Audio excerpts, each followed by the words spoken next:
ஒன்றும் இல்லை,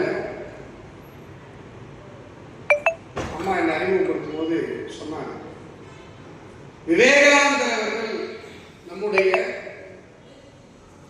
கன்னியாகுமரியில அந்த பாறையில் உட்கார்ந்து அவர் தபஸ் பண்ணார். என்னமோ தெரியல, இந்த ப்ரோக்ராம் நான் ஒத்துக்கிட்டது போன மாசம். ஆனால் நேற்று இரவு முழுவதும் நான் காரில் பயணித்து ஒரு பொட்டு கூட தூங்கல. கன்னியாகுமரிக்கு போய் காலையில் ஒரு ப்ரோக்ராம் அட்டன் பண்ணிட்டு அங்கிருந்து வரேன்.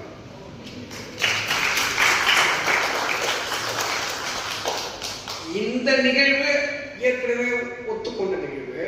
ஆனால் கன்னியாகுமரி நிகழ்வு நேற்று முன்தினம் அவசரமாக நான் அழைக்கப்பட்டோம். விவேகானந்தரை பற்றி பேசுவதற்கு முன்பாக கன்னியாகுமரி மண்ணை விரித்துவிட்டு வர வேண்டும் என்று எனக்கு ஒரு வரம் இருந்திருக்கிறது என்று நான் நினைக்கிறேன். ஆனால்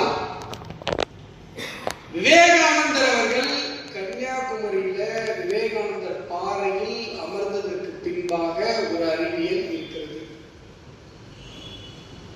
நம்முடைய இந்து தர்மத்தை பொறுத்தவரை நம்பிக்கைகள் என்று ஒன்று கிடையாது. நான் எல்லா இடங்களையும் தொடர்ந்து சொல்லிட்டு இருக்கேன். நம்பிக்கை என்று சொன்னால் there is no proven theory.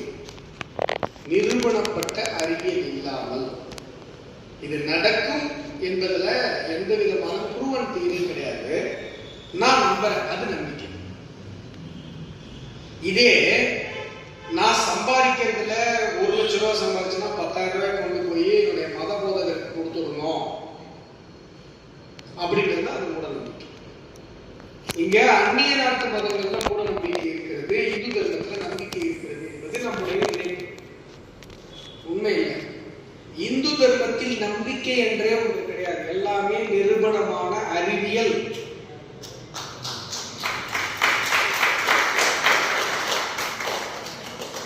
இரண்டு வகையான நம்ம பிரிச்சுக்கலாம். ஒண்ணு, நமக்கு புரிந்த,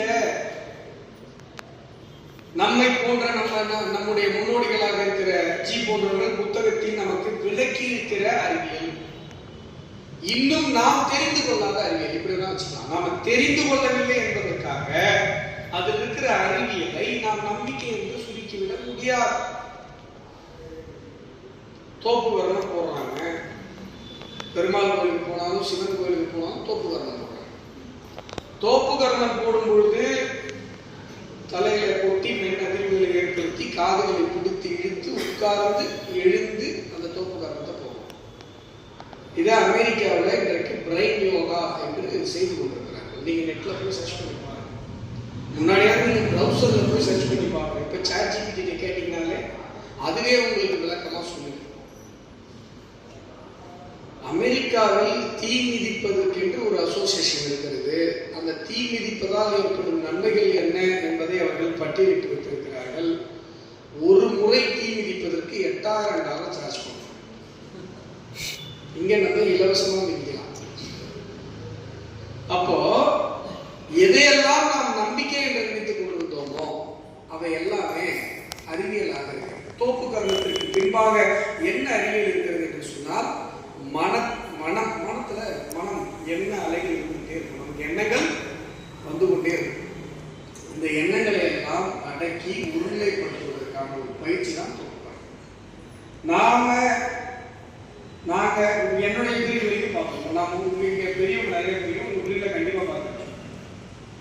பள்ளிக்கூடத்துல சேட்டை செய்யற குழந்தைகளுக்கு கொடுக்கப்படுகிற தண்டனை தோப்புக்காரணம். பாடத்தை சரியாக கவனிக்காத குழந்தை என்ன சொல்லுவாங்க, ஏஞ்சி தோப்புக்காரணம் போடுவாங்க. அறிவியல். ஏன்னா தோப்புக்காரணம் போட்டுவிட்ட பிறகு அந்த குழந்தையோட எண்ணங்கள் எல்லாம் அடங்கி கான்சன்ட்ரேஷன். இப்படி எல்லாமே அறிவியல்.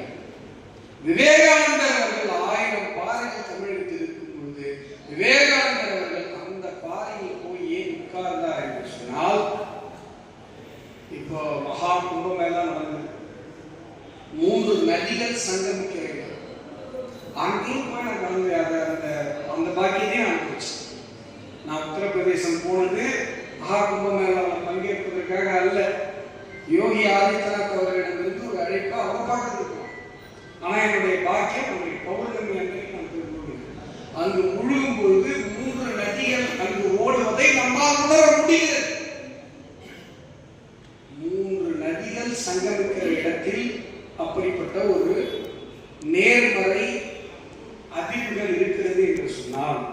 3 கடல்கள் சங்கமிக்கிற கன்னியாகுமரியில் எவ்வளவு நேர்மறை அறிவுகள் இருக்கும்? ஏதோ அந்த பாறையை பார்த்தேன், அந்த பாறையில் நான் போய் தியானம் செய்தேன் என்பது அல்ல. ஏற்கனவே சக்தி அங்கு சிவனை நோக்கி தியானம் செய்த பாறை. அங்கு சக்தியுடைய காலடி இருக்கிறது, கன்னியாகுமரி கோவிலும் இருக்கிறது. விவேகானந்தர் ஒரு இரவு நேரத்தில் அந்த பாறையை பார்க்கிறார். அந்த இடத்துல நான் போய் தியானம் செய்ய வேண்டும் என்று அவர் நினைக்கிறார். ஒரு போட்டுக்காரனை கூப்பிட்டு கேட்கிறார். இந்த மாதிரி போட்டுக்காரனை கூப்பிட்டு நீ போயிட்டு அந்த பாறையில போட்டுக்காரர் முடியாதுங்க. உடனடியாக கடல்ல குதிச்சு நீந்தி போய் அந்த பாறை. இதுதான் விவேகானந்தர். எண்ணிய எண்ணியாங்கு எண்ணுவர் எண்ணிய எண்ணியராக. விவேகானந்தர் அவர்கள் எதற்காக நம்முடைய பாரத தேசத்தில் பிறந்தாரோ, அவர் எதற்காக இந்த தேசத்தில் பயணப்பட வேண்டும் என்று அவருடைய குரு ராமகிருஷ்ண பரமஹம்சர் நினைத்தாரோ அது அப்படியே நடந்தது, நடந்து கொண்டிருக்கிறது இன்றைக்கு. இப்போ அதுல இன்னொரு விஷயம் பாருங்க.